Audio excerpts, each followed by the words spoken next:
Bonjour à tous et bienvenue dans cette nouvelle vidéo Mams TV. Alors, je vous en avais parlé et je vais la faire finalement, cette vidéo, sur notre cher ami Attali, Jacques Attali. Donc c'est un article qui nous vient de Boulevard Voltaire, donc vous vous doutez bien que ça va être plus à charge que de l'encensement. Et bon, il date du 13 avril 2023. Mais bon, voilà, vous allez en apprendre un petit peu plus sur le monsieur quand même si vous en savez peut-être déjà un petit peu, mais bon. Vous allez voir que ça fait un petit peu froid dans le dos quand même. Petit peu. Donc, quand le très mondialiste Jacques Attali prévoit une immense crise financière. Passer une vie à détruire méthodiquement les vieilles nations pour prévoir in fine leur écroulement, le vrai faux prophète Jacques Attali se surpasse dans la prédiction autoréalisatrice. L'accident fatal, l'immense crise financière, Jacques Attali en connaît la date à la semaine près, la deuxième quinzaine d'un mois d'août. Comme en 1857, en 1971 ou en 1982 ou encore en 1993, il ne lui manque plus qu'un détail, l'année.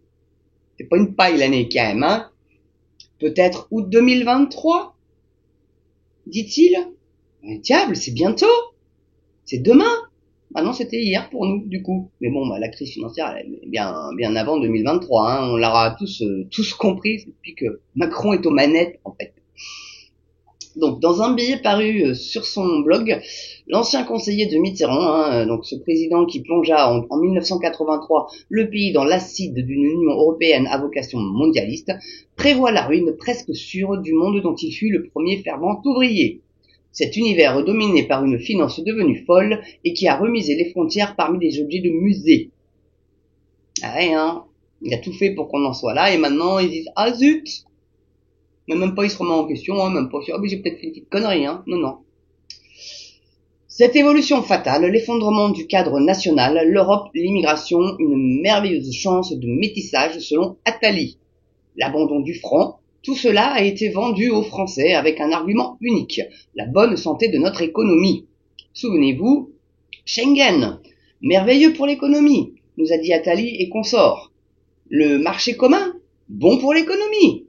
L'euro, indispensable pour l'économie. L'immigration, qui ramasserait vos poubelles, qui ferait le ménage sans nos précieux immigrés? Bah oui, tiens, qui ça? Mais moi j'ai une idée, les Français. Il suffit de bien les payer, ils le font. Et ensuite, cette petite phrase assassine, ça valait bien un peu d'insécurité. Donc il était bien au courant que ça allait procurer de l'insécurité de faire venir des migrants, de personnes donc, qui ont une autre culture, d'autres mœurs. Eux, ils y vont un coup de machette, machin, pour dégommer les gens quand ils sont en désaccord, ils s'emmerdent pas, Bah bon, pas grave, les Français sont en insécurité, mais ils seront contents, ils auront des chiottes propres. Moi, mes chiottes, je préfère les nettoyer moi-même, personnellement. Pas vous? Donc, le résultat s'étale sous nos yeux.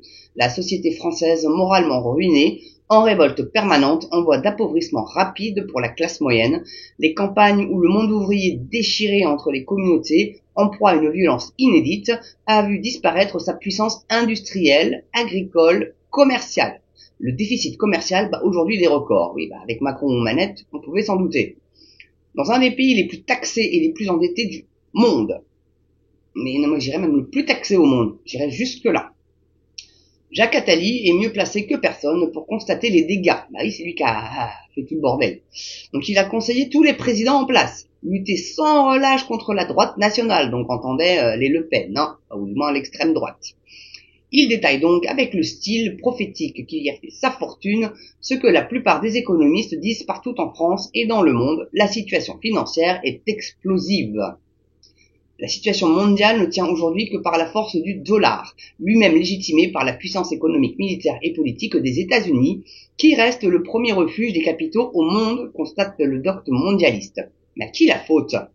Or, ils sont aujourd'hui menacés par une grave crise budgétaire, financière, climatique et politique. Alors voilà le climat qui remonte son petit bout de nez. D'ailleurs, j'ai fait une vidéo très intéressante là-dessus, je vous invite à aller la voir, vraiment elle est très intéressante. Donc, poursuit donc Attali. Endettement des promoteurs, banques fragilisées, climat révolutionnaire, non, ça n'a rien de révolutionnaire, toujours ma petite vidéo, vous irez voir. C'est la fête après 40 ans de promesses d'un avenir rose bonbon dans un monde sans frontières, avec partage du travail et loisirs infinis pour regarder Netflix peinard, si possible dans le pays voisin. Bon bah Netflix est tellement devenu gros que maintenant plus personne ne le regarde. Hein. C'est comme Disney, enfin c'est incroyable. Donc la machine à rêve mondialiste et sa filiale européenne s'enraye. Le reste du monde souffrirait terriblement d'une telle crise, prévient le père Attali, comme l'appela Zemmour. C'est vrai que c'est comme ça qu'il l'appelait. Comme l'appela Zemmour, pardon, il y a un point. L'Europe elle-même, terriblement endettée, plongerait dans une récession. De même pour la Chine. Ouais, même pour la Chine. Seule la Russie, tiens donc, qui n'a plus rien à perdre, aurait à y gagner.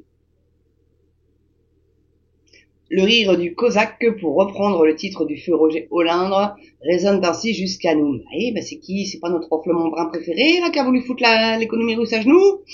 Non, bah la Russie c'est un grand pays, faut pas déconner avec les Russes. Bah, je sais pas, c'est un grand peuple les Russes. Faut pas aller merder avec ces gens-là. C'est comme les Chinois, c'est un très grand peuple, on aime ou on n'aime pas, hein. C'est un très grand peuple, très ancien. Bon. Donc heureusement, Attali a la solution, ou plutôt les solutions, car il en a 4. Alors vous allez voir, c'est pas mal. Des économies radicales, mais enfin pas pour tout le monde. Parce que eux, quand ils font des économies, c'est mettre des taxes, donc avoir plus d'argent. C'est comme ça qu'ils économisent, eux, en gagnant plus d'argent. Sur votre dos, bien sûr, hein, vous avez compris. Hein.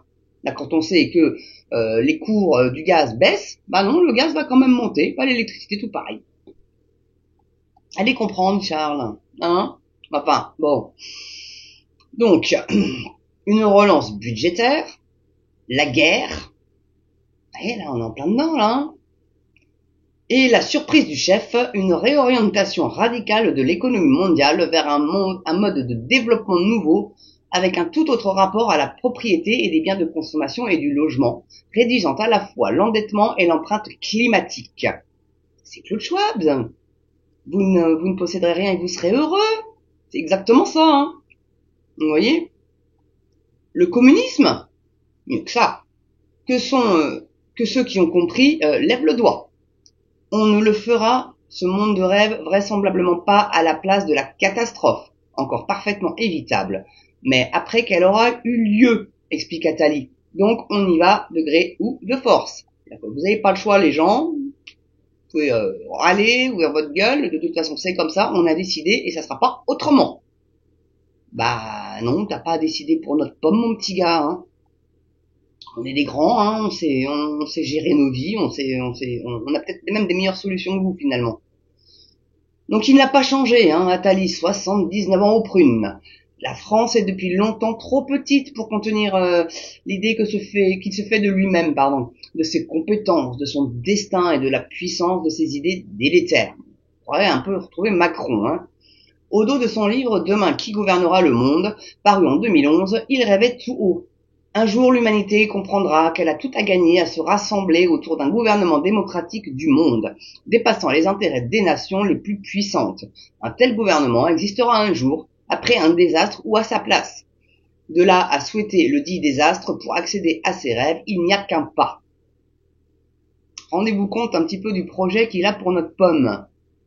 Et c'est en train de se mettre en place, hein. Donc c'est pour ça, allez voter vraiment aux législatives européennes, je le redis. Bougez-vous le cul. S'il fait beau ce jour-là, il n'y a pas glacier, il n'y a pas plage, il n'y a pas piscine, il n'y a pas visite papy-mamie, il n'y a rien, vous allez voter en premier. Après, vous faites ce que vous voulez de votre live, je m'en fous, c'est pas mes oignons, mais là où c'est mes oignons, c'est que vous allez aller voter souverain patriote. Je le redis, je le redirai. Utilisons le système à notre avantage. Ne les laissons pas l'utiliser contre nous. Pas un seul macronard aux législatives européennes ne doit être élu. Aucun. Il n'y a qu'un tour. Donc c'est une fois. Une fois que c'est fait, c'est fini. On serait presque à souhaiter qu'il pleuve ce jour-là pour que tout le monde aille voter, tiens. Mais non, mais franchement, allez voter, soyez sérieux, soyez citoyens, pensez à votre pays. Voilà, au lieu de vouloir foutre le camp au Canada. Bon d'ailleurs, le Canada, c'est peut-être pas forcément la meilleure idée, hein. Vous avez vu le Trudeau, il fout ça c'est franchement un truc de dingue, des tampons pour hommes dans des distributeurs automatiques. Un peu partout sur le territoire. Des tampons pour hommes, ils vont se les mettre tout dans le cul. Non mais, pense pas que le tampon il puisse passer par le petit trou du zizi, hein. M'étonnerait. Non, mais c'est une dinguerie. Tampons, bah, s'ils veulent des tampons pour hommes, ils prennent des tampons pour femmes, hein, enfin, voilà, hein, ça va, enfin, je sais pas, quoi. Je comprends pas le truc. C'est le wokisme à fond les ballons. D'ailleurs, j'ai fait 2 vidéos sur le wokisme, elles ont pas trop marché. Bah, si vous voulez aller les voir, allez-y, hein, vous en saurez un petit peu plus sur le wokisme. Et vous verrez qu'il est pas américain, celui-là. Mais vous le saviez peut-être déjà. Bon. Donc. Disons plutôt en octobre 2000, hein, dans la revue des Deux Mondes, Attali se lâchait. J'aimerais pouvoir imaginer une société idéale et des moyens d'y parvenir. Selon moi, la société idéale est une société mondiale, non violente. Ça, c'est juste pas possible que ça soit pas violent. Ça n'est pas possible avec les cultures différentes. Ça n'est juste pas possible. Bon. Doté d'un gouvernement universel qui aiderait chaque personne humaine à trouver et à réaliser son propre idéal et son génie. On le connaît, il nous expliquera, comme le font les européistes, que si le mondialisme ne marche pas, c'est parce qu'il n'y en a pas assez du mondialisme. Ah si, trop de mondialisme tue le mondialisme, justement. C'est à souhaiter en même temps que ça s'autodétruise, ce truc, hein, cette bête immonde. La réalité est plus simple. Monsieur Attali, votre société idéale mondiale est un enfer. Laissez-nous nos vieilles nations et leurs défauts, nous les aimons. Voilà, foutez-nous la paix. Bon Dieu de bois. Arrêtez de décider pour nous. On est des grands. On sait ce qui est bon pour nous et ce qui est bon pour notre pays. Et c'est certainement pas des zigotos de votre espèce, monsieur. Ni de l'espèce de Macron. D'ailleurs. Voilà. Bon. Maintenant, vous en savez un petit peu plus sur les projets de monsieur Attali. Pour moi, c'est un peu le marionnettiste de Macron, hein, évidemment. Hein. D'ailleurs, il y a eu un graphe fresque qui a été fait par un artiste qui s'appelle Pléco, je crois. Et qui montre Attali avec les gants de Mickey. Marionnetté, le petit Macron en dessous, quoi, et Macron avec le nez de Pinocchio. Voilà. Bon, bah, elle a été bien évidemment repeinte purlurée, hein, parce que ça plaît pas. Ça plaît pas, vous vous doutez bien, à notre élite. Donc voilà. Bah, écoutez, fin de la vidéo. J'espère que vous l'avez apprécié et que vous l'avez regardé jusqu'au bout. Ça serait sympa. N'oubliez pas la cloche pour être averti de la prochaine. L'abonnement, ça serait sympa aussi, évidemment, hein, je ne force à rien, vous le savez. Le pouce aussi, c'est sympa. Et bien évidemment, partagez sur vos réseaux sociaux si vous avez aimé. Et puis bon, bah, le petit don aussi si vous pouvez, mais vous savez, hein, votre mamselle ne vous force strictement à rien. Alors malheureusement, pas de chèque, hein, je suis désolé, hein, ça va pas être possible. Je ne donnerai pas mon adresse postale parce qu'on m'a dit qu'on voulait m'envoyer des chèques. C'est par CB, je suis sincèrement désolé. Et c'est très sécurisé le paiement, hein, rassurez-vous, il n'y a absolument aucun problème. Et si jamais vous aviez un souci quelconque, venez vous plaindre à moi, il n'y a pas de souci, et je verrai ce que je peux faire pour vous. Voilà. En tout cas, merci d'avoir regardé cette vidéo. Je vous souhaite une belle journée ou une belle fin de journée selon l'heure à laquelle vous la regardez. Et moi, je vous dis à très bientôt sur une nouvelle vidéo MAM TV. Allez, à ciao et prenez soin de vous.